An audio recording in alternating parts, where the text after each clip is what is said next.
Are humans good or evil? It's a debate that seems as old as time. Are humans naturally greedy? Tell me, is there some society you know that doesn't run on greed? Naturally selfish? A gene that didn't look after its own interests would not survive. That's the meaning of the phrase, selfish gene. Or just like beasts? I don't think the fundamental problem is that people don't have enough money. I think the fundamental problem is that human beings in some sense are beasts of burden. Yet, what if the terms of the debate are fundamentally wrong?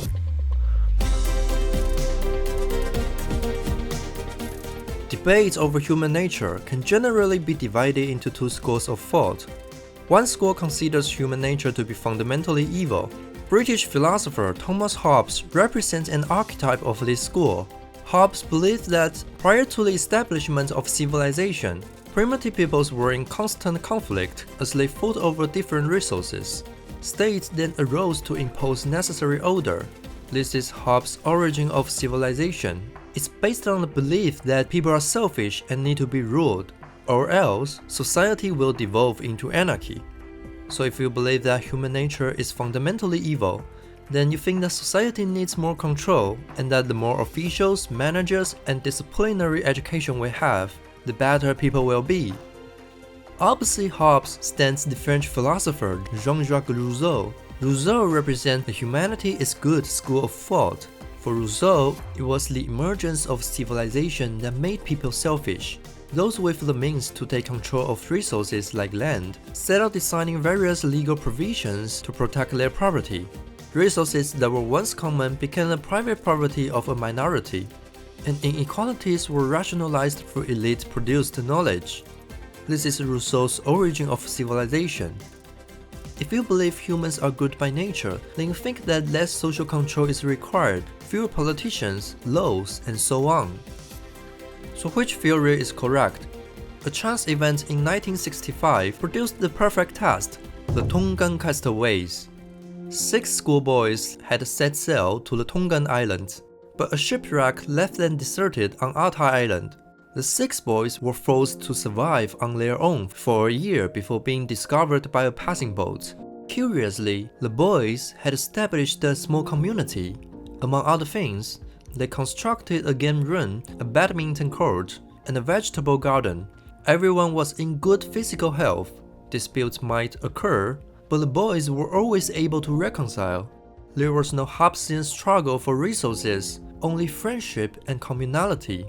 Today, those boys are in their 80s and still great friends. Similarly, the 2007 reality show Kid Nation left 40 kids to fend for themselves in an uninhabited town in New Mexico. The show aimed to expose the natural difficulties of living together, but the children generally got along. Nothing really happened, and the show's crew had to instigate fights between children from behind the scenes. This experiment highlights the good side of human nature, but a few anecdotes are not a definitive answer. It could be that those kids just happened to be nice. Perhaps we need to look in some other places. How did our ancestors live prior to civilization?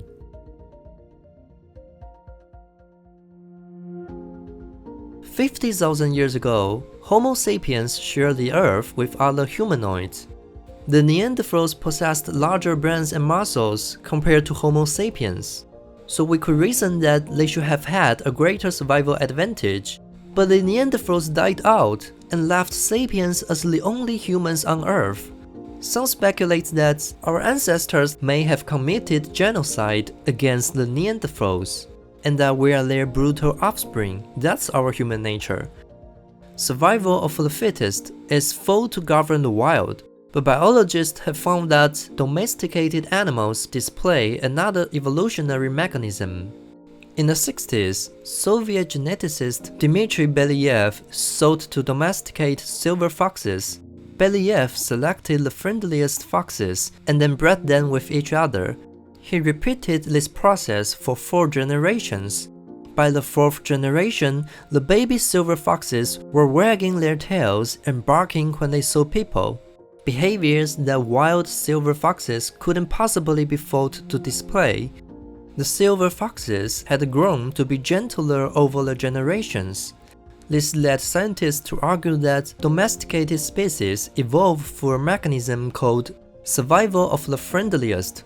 Those with friendlier genes are more likely to survive, which often results in the gradual softening of external features. Puppies resemble little wolves, because today's dogs are descendants of wild wolves who were domesticated by humans long ago. Over the past 200,000 years, the human skull has likewise grown softer in shape, becoming more childlike over time. This has prompted scientists to conclude that humans are actually domesticated apes, and that today's humans are the descendants of our friendliest ancestors. This is evidenced by the fact that of all the animals, only humans blush, because humans have evolved a sense of shame, and the feeling of shame enables self-discipline in groups. Oh, okay. Apart from biological evidence, anthropologist Richard Lee also found that our ancestors opposed inequality and despised selfish people. For example, among the Kong people in the Kalahari Desert, if someone is too selfish to share hunted food, they are ignored by members of the tribe. If anyone attempts to use violence to seize power, they are encircled by members of the tribe and shot with poison arrows until they look like porcupines. Kind genes thrive in group settings over time, while selfish ones are eliminated. Humans lived in kind societies for hundreds of thousands of years. After World War II, the US Navy screened Hollywood movies for indigenous peoples on the Pacific island of Ifalik. Locals were so frightened by the movie's murder scenes that some fell ill for several days. When anthropologists arrived to Ifalik later on to conduct field work, locals were still asking if Americans really kill people. Rousseau's theory seems to be right. We are the descendants of kind and equal people. But if goodness is inscribed in our nature, how did our societies become so unequal? Archaeologists believe that when the Ice Age ended nearly 15,000 years ago, warming climates allowed fertile land to appear in Mesopotamia. Our ancestors then began transitioning from a nomadic to a sedentary lifestyle. Once settled, advances in agriculture allowed them to accumulate more wealth, and alongside property arose conflict as well as state, as those seeking to safeguard their wealth and power recruited armies to wage wars. But to possess property is not enough. Rulers must be able to pass it on, and so there must be royal descendants. Women came to be both prized and subordinated as tools for reproduction, giving rise to forms of gender inequality. Religion was originated in sedentary life as well. People in early settlements live alongside livestock and their excrement. This new environment led to frequent epidemics. Lacking scientific explanation for these disasters, our ancestors credited them to vengeful gods and believed gods used natural disasters to punish mankind for their actions. Plagues often left states short of people, so rulers scoured the edges of their lands for nomadic people and enslaved them. This is why so many of the earliest civilizations had slaves. In fact, many of the earliest inventions of civilization were actually tools of oppression. Money was created by the state to collect taxes more efficiently. Written systems like cuneiform developed as a means to record debt. The Code of Hammurabi detailed punishments for runaway slaves. Hobbes saw states as the great invention of human civilization, but he was profoundly mistaken. Far from being necessary, states are part of what makes us unfree. Civilization is a curse, incompatible with the human desire for equality and common good. This doesn't mean that we should abandon civilization altogether. Our goal should be to break its curse, allowing us to create a new society compatible with our survival of the kindest nature. But if people are truly kind by nature, how can we explain the historical occurrence of dictatorships and genocide? Where does evil come from? After the Second World War, many sought to investigate how German society had succumbed to Nazification. Psychologist Stanley Milgram came up with a now infamous experiment. In the experiment, an actor, secretly working for researchers, sat in a small room and answered questions. If the actor answered a question incorrectly, subjects were instructed to press a button that they were told would deliver an electric shock to the person answering. The subject was instructed to increase the shock voltage after each incorrect answer. And no matter how loud the actor screamed, 65% of subjects pressed the button. Oh, I can't stand the pain. Let me out of You here. can't stand it. I'm not going to kill that man, is there? I mean, who's going to take the responsibility if anything happens to that gentleman? I'm responsible for anything that happens here. Continue, please. All right, next one, slow. Milgram concluded that most people will obey the orders they are given, even if it means killing another person. This experiment quickly became commonplace in psychology textbooks and was passed off as firm evidence of the evilness of human nature. And the lesson is, you're the Nazi. Well, no one wants to learn that. I mean, that's what I've been teaching my students since 1993. It's like, if you were there, that would have been you. But it was later discovered that only half of the participants actually believed that the button would deliver the shock. Because how could scientists allow experiments that hurt people to happen? Most people pressed the button thinking that it would contribute to medical knowledge. Their actions were actually animated by kindness, not malice or blind servitude, as was previously thought. Similar psychological mechanisms were observed during the war itself. While many saw the Nazi fighting power as stemming from anti-Semitic ideology, interviews with many German prisoners of war showed that most fought not out of hatred or ideological commitment, but rather because they didn't want their comrades to die. As strange as it may seem, it was friendship that inspired the soldiers to fight. To onlookers, the actions of some people appeared to be animated by evil, while the people involved believed they are doing good. US soldiers who enlisted to fight in the war did so for the same reasons.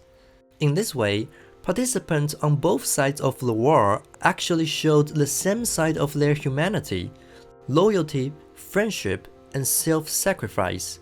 But, importantly, this kind of kindness is reserved for one's own people and is not shared with outsiders. Hobbes was half right in this sense about human nature being evil. People are kind amongst themselves, but cold-blooded to outsiders. This tendency manifests in human babies at as early as 6 months. For puppet shows, psychologists found that babies prefer helper puppets over mean-spirited ones. That is, they are born with a sense of right and wrong.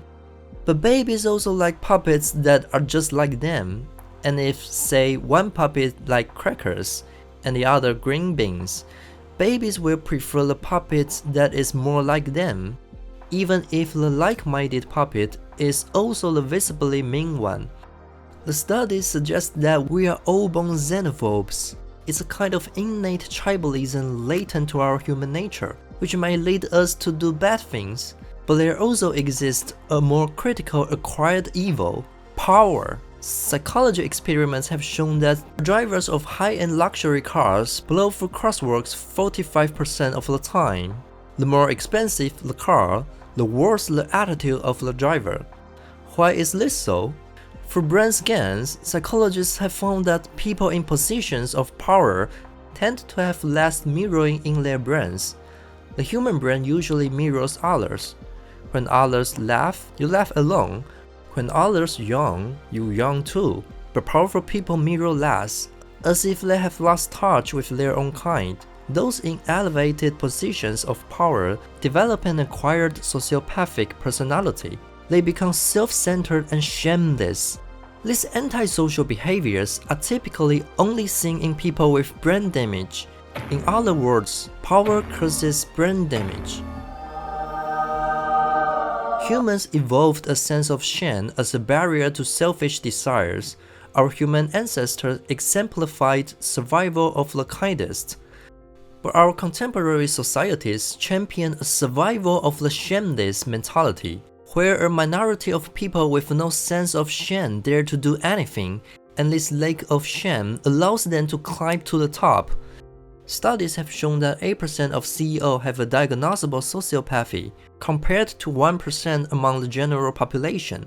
The evidence suggests that we are naturally good and altruistic, but we are also shaped by our environment, and the chance exists that we will turn bad by power. Our debate of human nature has so far hinged on an opposition between good and bad, but what if the development of humanity is actually informed by what we believe it to be? This is known as the Pygmalion effect. Psychologist Bob Rosenthal found that if he told his students that lab rats used in maze experiments were highly intelligent, the students would then be more gentle with the mice, and the mice would actually perform better in the maze as a result. Likewise, if a teacher offers attention and praise to their students, the student's performance improves as an effect of the treatment. This is Pygmalion effect. It can also apply to human nature. Economist Robert Frank observed that students become more selfish the longer they study economics. Economics is predicated on the belief that humans are fundamentally selfish. The world runs on individuals pursuing their separate interests. So the longer students stayed in the economics department, the more their own behaviors began to reflect this central belief. Another classic example pertains to prisons. Over a quarter of the entire world's prison population is now housed in the US. Cruel prison conditions in the US often expose prisoners to more violence and lead to further antisocial behaviors, the effect being that many prisoners become more dangerous post-release. By contrast, Norway's prisons assume that by nature, people can feel remorse and learn through education, so life in prison should be designed to be as similar as possible to the outside of the prison. This will help prisoners return to their normal lives. That's why Norwegian prisons are like resort hotels. Jailers and prisoners get along like friends, and Norway boasts the lowest rates of reoffense in the world. In the US, 60% of prisoners will reoffend within 2 years, but only 20% in Norway do, because when you treat a prisoner like a human, they act like one. Our social system is based on the assumption that human nature is inherently evil. The children need more discipline, the companies need more management, and the people need more political leaders. But the Pygmalion effect suggests that the best way to enunciate the good side of human nature is work from the assumption that humans are truly good. So now the question is, how to create a new society from this basic assumption about human nature? Have you ever wondered why today's companies pay so much to CEOs and managers? It's because capitalism assumes a negative view of human nature, that humans are lazy and incapable of self-organizing. Can I get some extra salt? We're all out. Could you check? No. Therefore, they need to be managed by superiors and incentivized by the company in order to feel motivated. This management model presupposes that everyone lacks intrinsic motivation, and that salaries are the main way of attracting employees. Key performance indicators are selected under the belief that employees will strive for promotions and bonuses, when in fact, these rewards often lead to a loss of intrinsic motivation. Psychologists conducted an experiment in an Israeli nursery, where parents were informed that if they arrived late to pick up their children, they would be fined. As a result, the number of parents arriving late increased by 40%. Being on time was no longer an obligation. It didn't matter if you were late, as long as you paid up. Similarly, when organizations increase external incentives, it often hinders efficiency and creativity. Employees paid by the hour will spend more time to finish their work. Scholars paid per publication will publish useless or even fake research. Lawyers who are paid by the hour put a price on all their time, causing them to become less willing to do pro bono work. Capitalism assumes that people are lazy and selfish. As a result, the capitalist model of work kills our intrinsic motivations, which in turn makes people prioritize external rewards. But what if our organizations assumed a more positive outlook on human nature? Many people think that taking MBA courses prepares them to manage a company. But the truth is that employees are the ones who really know how to do things. And most companies are capable of operating even when management is absent. Managers, on the other hand, often make things overly complicated. Recognizing this, Dutch entrepreneur Joost de Blok founded an anarchist healthcare organization, Buurtzorg. At Buurtzorg, employees have full autonomy to do things their own way. The company has no management, no performance dividends, and no time wasted on stupid meetings. Without a CEO, companies can save money and use their budgets on other matters, allowing enterprises with autonomous employees to operate more efficiently. To date, Buurtzorg has expanded to 25 countries and has over 10,000 employees. By contrast, capitalist companies believe that humans are naturally lazy and that they need to be managed. They generate endless amounts of busy work, making people feel that the work is meaningless, all while the company's earnings are eaten up by the manager's salaries. If we adopt a new view of human nature, believing that people possess spontaneous and intrinsic motivations, we can create more efficient organizations that can empower their employees. In recent years, inequality metrics show that the gap between rich and poor has gotten larger. Mind the gap. The beliefs in democracy have fallen, leading to a greater and greater indifference to politics as a whole. This is because representative democracy is built on a distrust of human nature.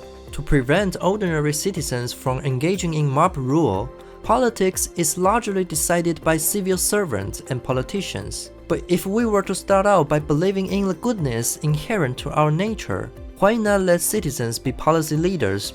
In 1989, a political experiment was carried out in Porto Alegre, Brazil, known as participatory budgeting.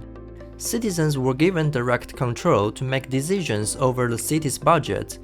Hundreds of rallies were set up, allowing people to deliberate before voting on how the budget would be spent. Citizens were more than willing to take an active part in politics now that they no longer felt like commoners and were not powerless against the status quo. Rather than being excluded from these professional issues, people at the bottom of society were given their chance to speak. With 30% of participants came from the poorest areas of the city. Participatory budgeting proved to be a powerful tool. It gave citizens power over the direction of public projects, in addition to making them more willing to pay taxes, because they could both choose and see how the money would be used. With power vested directly in their hands, people in the city built social housing and expanded infrastructure. Many who participated in this experiment reported feeling like a citizen for the first time in their life. And this success has inspired other cities around the world to adopt the system. Trusting in the good nature and intentions of others gives us power to transform society along those same lines, a step towards achieving true democracy.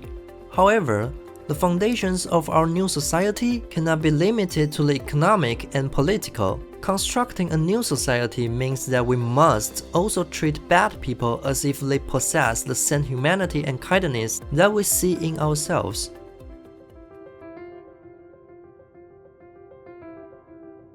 People tend to think that war exposes the cruelties hidden in our nature, yet historians have found that only 15 to 25% of soldiers actually fired their weapons during Second World War. Why was the firing rate so low?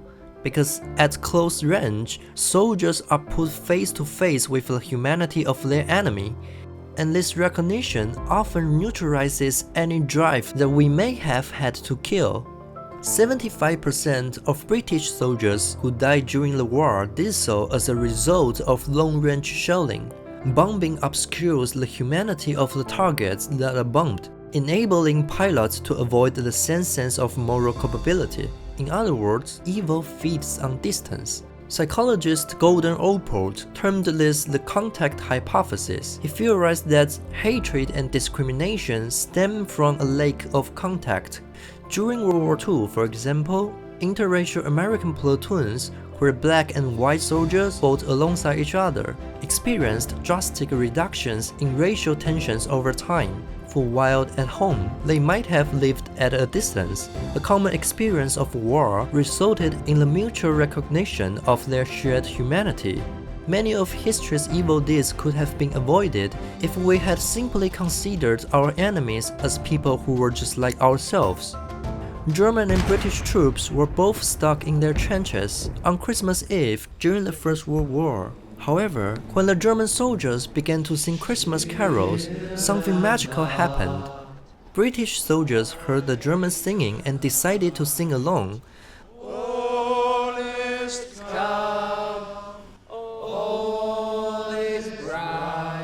This display of their shared humanity changed the war.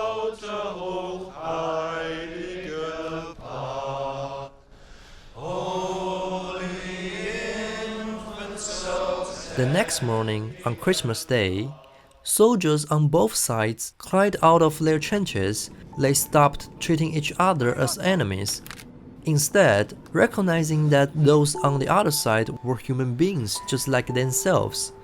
The two sides abandoned their weapons and hostility, with many shaking hands and striking peace. They exchanged gifts and even played games of football.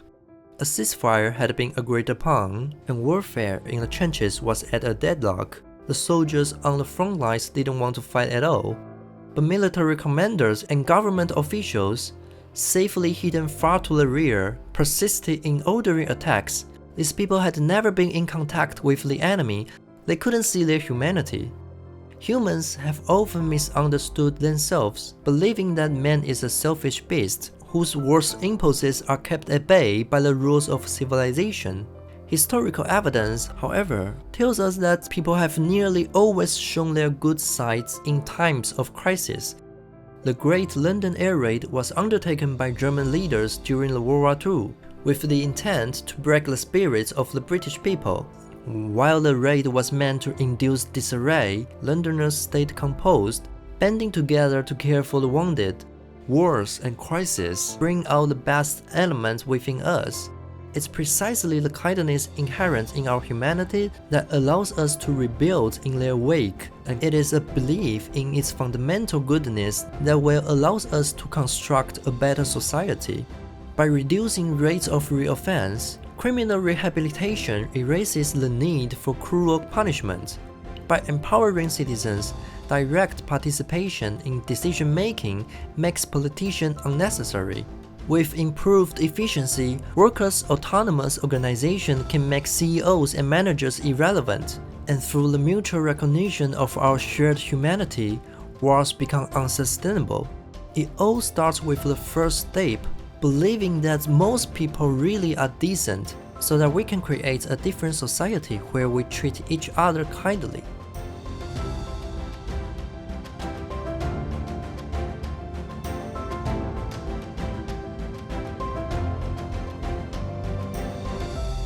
Today's video is based on the book Humankind by Rutger Bregman. Go check it out if you want to know more about the debate on human nature. This is the first video on our channel. Let us know what you think of it in the comments. If you enjoy the content, please don't forget to like and subscribe for more updates.